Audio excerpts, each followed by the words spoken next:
What are some of your storylines, some of the things that you're interested to see come out of there when we talk SEC football in this 2019 season? Yeah, I mean, I think if I had a dollar for every time I was told LSU's offense was going to look different, I have Mike Griffin winning. I mean, I'd be loaded at that point. So I think that's kind of one of the deals is, is Joe Burrow going to take that next step for LSU? Because to me, I think there's three teams that are in their own tiers, right?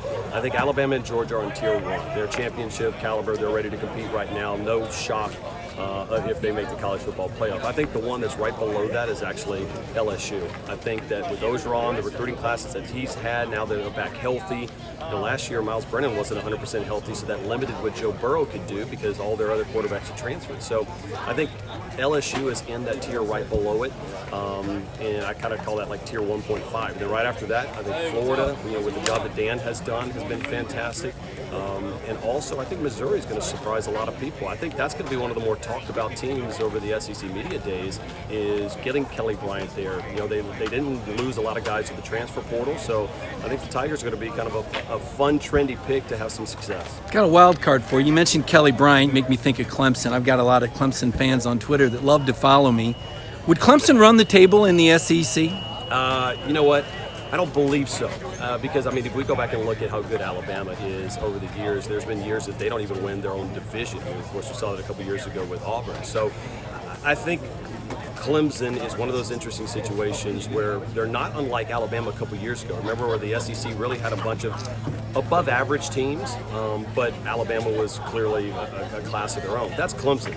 And so I know what a lot of people, including Paul and everybody, would kind of rip Clemson for being in the ACC right now. That's not a Clemson issue. That's an ACC issue. And that conference right now is just struggling to put a second team that's really going to compete. So, again, that's why I always hear people say, well, Dabo, whenever Nick calls it a day, he's going to be running out to Tuscaloosa. That's the natural fit. I go, he has created a monster in his own thing right there. And a couple years at Alabama was a big part of Dabo's life. But the success that he's had for the last decade plus at Clemson makes him a legend. Early Heisman favorites, Jake Fromm anywhere on the map? Yeah, DeAndre Swift?